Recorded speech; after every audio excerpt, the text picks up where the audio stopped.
por supuesto. Y quería poner el foco en cuanto a lo que están haciendo los inversores, porque a medida que se ha ido propagando este miedo bancario, sobre todo ahora ya vemos un poco más de tranquilidad esta semana, toquemos madera, pero vemos los fondos monetarios en récord histórico de activos. A la gente volviendo al efectivo, no hay incentivo, entiendo, por entrar ahora mismo en la renta variable o en la renta fija, que todo el mundo está aparcando su dinero en el Fondo Monetario. No sé si es porque pagan un interés mejor que los depósitos que bien hemos comentado, para la seguridad que ofrecen, o porque no hay incentivo donde mirar. Aurelio, ¿qué opinión tienes sobre esto?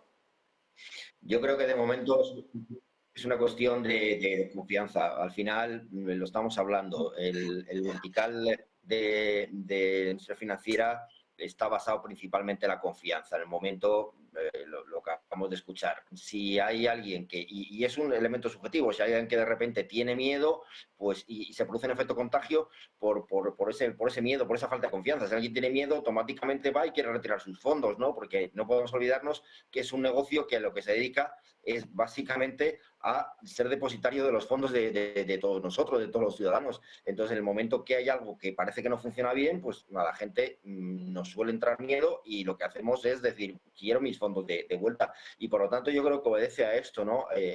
Un tiempo, un impasse, a ver qué es lo que ocurre y volver a tomar otra vez posiciones en el mercado. Estábamos viendo cómo, y lo hemos visto en los fondos de inversión, los primeros meses de este año no habían sido todos los buenos que se esperaba, quitando a lo mejor enero, pero después la rentabilidad de los fondos había descendido y por lo tanto el que la gente esté en liquidez, lo comentaba anteriormente, es una cuestión de eso, de esperar a ver qué es lo que pasa.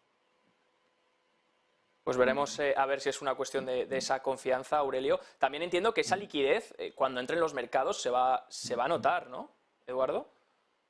Sí, indudablemente se va a notar y confiemos en que se note, ¿no? Lo malo sería que llegase y no se notase. Yo creo que a propósito del tema de los fondos y su éxito reciente, se debe a una sensación de no puedo perder dada la inflación que hay también poder adquisitivo.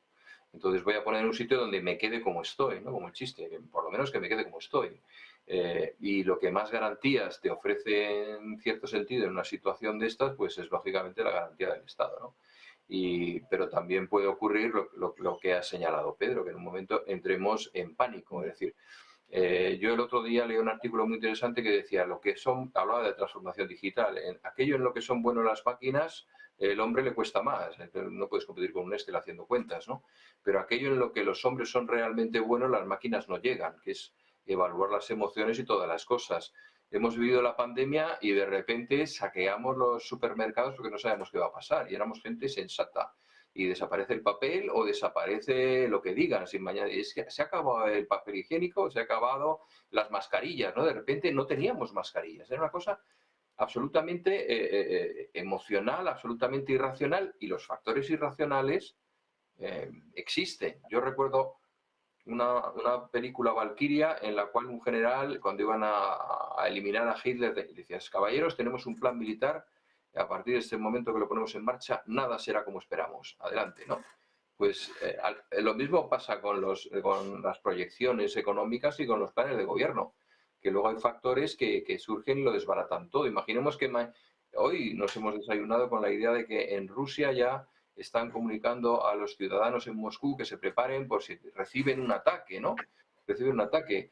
Pues imaginemos que ese ataque o esa situación se da, ¿no?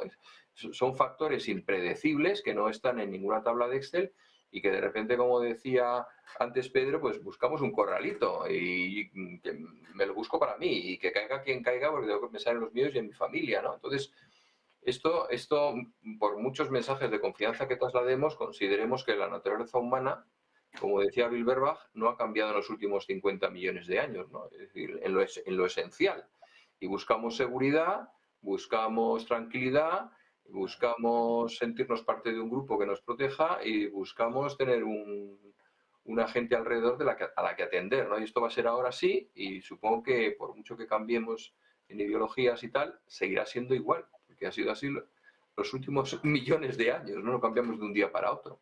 Seguiremos metiendo el factor impredecible en todas nuestras ecuaciones.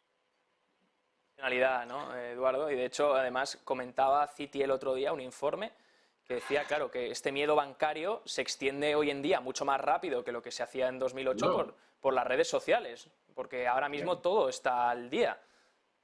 claro, yo, sí, por favor.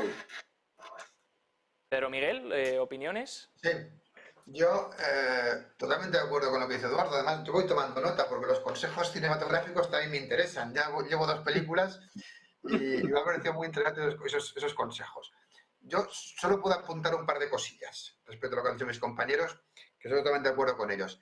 Invertir en deuda pública también tiene su riesgo, ¿eh? Claro, No hay inversión sin riesgo. Por La supuesto. definición de inversión es riesgo, ¿vale? De hecho, en Silicon Valley, buena parte de su problema ha sido invertir tanto en deuda pública. sí. Así que no hay inversión sin riesgo. No. Dicho esto, en un sector tan intervenido como el sector financiero, tan poco liberalizado, por contra, la población tiene una mayor cultura financiera. Todo este rodeo es para decir que si han aumentado las inversiones en el mercado monetario es porque asesores financieros lo han aconsejado así. ¿Y por qué digo esta obviedad? Porque antes, hace unos años, el pequeño ahorrador preguntaba a su entidad financiera, preguntaba, oye, ¿dónde invierto? Y el sistema no fallaba, no funcionaba mucho. Eso de ir a preguntarle a tu vendedor qué le compras no es un buen sistema. Ha cogido mucho auge, mucha importancia el sector de los asesores financieros, lo cual es bueno, y afortunadamente los asesores financieros están aconsejando determinadas inversiones que te permiten mantener poder adquisitivo. No sé si me he explicado o he querido decir demasiadas cosas en poco tiempo. ¿Se entiende? Totalmente, Pedro Miguel. No, y además ahondando en ese tema, también se les ha obligado por el tema MiFID a los asesores financieros a tener una formación específica para asesorar financieramente. O sea, no cualquiera, como también era antiguamente, que casi cualquiera podía hacer asesoramiento financiero, ¿no? Ahora tienes que tener una certificación específica para asesorar. Efectivamente. Quería preguntaros también, cambiando un poco de tema, pero al final sigue siendo macroeconomía, volviendo a los bancos centrales, claro, ahora está ese punto de inflexión en el que ya se empiezan a romper cosas, en el que ya los grandes bancos centrales van sin un airbag, porque hasta ahora iban con una economía muy fuerte, todavía no se había roto nada, no había problemas de liquidez, lo único era la inflación, que había que frenarla. Claro, y ahora te topas con un problema, y es que si la Reserva Federal sigue subiendo, pues a lo mejor se rompen más cosas, pero si frena, las expectativas de inflación podrían volver a desanclarse. Es un tema complicado. ¿Qué creéis, dónde creéis que va a estar el posicionamiento a partir de aquí de los bancos centrales, sobre todo con los mensajes que está mandando el mercado de bonos? Es que el interés del 2 años en Estados Unidos ha caído del 5% al 4%, que es una caída de un punto porcentual en muy poco tiempo. Bueno, yo creo que claramente, como decía al comienzo, el objetivo de los bancos centrales ahora mismo es el control de la inflación. Después desde el 2008 hemos visto políticas monetarias súper laxas en dos vías. Por un lado, por tipos de interés y por otro lado, vía la inyección de liquidez en el sistema, ¿no? Quizá durante todos esos años en algún momento haya hecho falta, pero también tenemos que ser conscientes que lo que nos está ocurriendo ahora mismo, o una parte de ese problema, viene también de todos esos años de política monetaria tan laxa. Y por lo tanto, en algún momento sabíamos que esto se tenía que acabar. Entre medias viene la crisis de la guerra de Ucrania, la crisis energética, y se junta con políticas fiscales también muy expansivas por parte de los gobiernos. Y hemos visto cómo los bancos centrales han alzado la voz diciendo, bueno, a las autoridades, cuidado, porque claro, si yo voy por un lado de endurecimiento de política monetaria, usted no puede ir por el otro lado por la política fiscal expansiva, porque entonces no vamos a llegar a ningún sitio, no vamos a solucionar el problema. Entonces, al final, y ahora nos encontramos con lo mismo, ¿no? ¿Qué ocurre? Si subimos los tipos de interés, sabemos que teóricamente vamos a frenar la economía, pero sería otro debate también si los objetivos de inflación del 2% que tienen tanto la FED como el Banco Central Europeo son realistas en este momento o se han quedado desfasados y tendríamos que pensar en una inflación algo más alta de entrada, ¿no?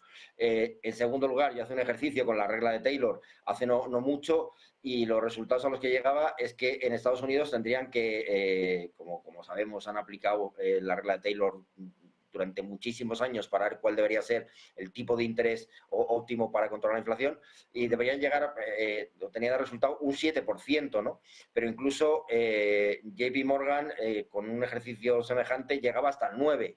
No creo que lleguen a los tipos a esos niveles, pero obviamente vamos a seguir viendo cómo los tipos van a subir, si no en el corto plazo, porque probablemente quieran dotar de un poco de tranquilidad a los mercados, pero el gran objetivo de los bancos centrales en este momento es el control de precios. Un cambio secular, ¿no, Aurelio? Más que a lo mejor en el corto plazo pues se pausa o se puede pausar por algunas razones, pero luego la tendencia secular es que ese proceso de normalización de tipos continúe. Importante lo que has comentado del 2% de objetivo, que se revise al 3%. Claro, es que llevábamos décadas sin ver una inflación así. De hecho, es que los gestores no están preparados para invertir con esta inflación porque no lo han hecho durante toda su historia. Exacto. Eduardo, ¿opiniones? Sí, yo quería mostrar otro lado del prisma, y es algo que ya se está viendo en los medios de comunicación, y es el hecho de un cambio en el tono, los mensajes que están trasladando los bancos centrales. Ahora están compitiendo, de alguna manera, en proyectar responsabilidad, solvencia, eso que nos enseñaban cuando estudiábamos, que se llama prudencia contable, tampoco a veces aplicada, y sobre todo visión a largo plazo, garantías de visión. Ya no quieres tener una aventura en tu inversión, quieres tener una relación seria. Y yo creo que en ese sentido, incluso en el modo de dirigirse a las instituciones y a los particulares que también compran su deuda y su renta fija, etcétera, han cambiado y van a seguir cambiando. Vamos a ver gente que trata de proyectar todos esos valores de alguna manera en su discurso, más que tratar de fascinar con un juego de manos en el que aparece una solución mágica, ¿no? Pedro Miguel. Yo querría añadir una cosita muy breve. ¿Nos acordamos todos de lo maravilloso que era Draghi? Que todo el mundo hablaba bien de Draghi, que Draghi era fantástico, que él solo había arreglado la crisis. Con una sola frase, Draghi lo solucionó todo. Y la frase venía a decir, oye, tranquilos que esto lo pago yo. Jamón hasta que se acabe. Yo nunca estuve convencido de que fuese muy buena opción la vía de Draghi. O sea que todo el mundo hablaba bien de él. Merkel a lo mejor no era tan mala ni tan tonta como lo dice todo el mundo. A lo mejor la opción Merkel tampoco era tan mala opción. Oye, vamos a ceñirnos un poquito e intentar gastar lo que ingresamos. Vamos a intentar cuadrar las cuentas. Yo creo humildemente que esta crisis es bastante clásica, ¿eh? No tiene muchos elementos nuevos. Sencillamente hemos tenido unas políticas muy expansivas, tanto en lo fiscal, tira de déficit público, tira de deuda pública. Esta crisis se soluciona en plan de aumentar mucho el gasto público. Entendemos por Keynes aumentar gasto público, porque ahora todo el mundo que habla de Keynes entiende que el pobre Keynes se ganó un premio Nobel diciendo que aumentar el gasto público. Keynes dijo otras muchas cosas, ¿no? Pero bueno, como esta crisis es clásica y tiene todos los elementos clásicos de una crisis de este tipo, podemos prever que lo que nos toca ahora es controlar la inflación, es subir los tipos de interés, no hay mucho más. Por lo tanto, van a seguir subiendo los tipos de interés y los bancos y los bancos centrales y los gobiernos van a ir diciendo, oye, tranquilidad, no pasa nada, esto es muy estable, pero que nadie se engañe. Nos vienen políticas muy restrictivas, lógicamente, porque como toda crisis es cíclica. Eso iba a apuntar Pedro Miguel, que como definías que es algo que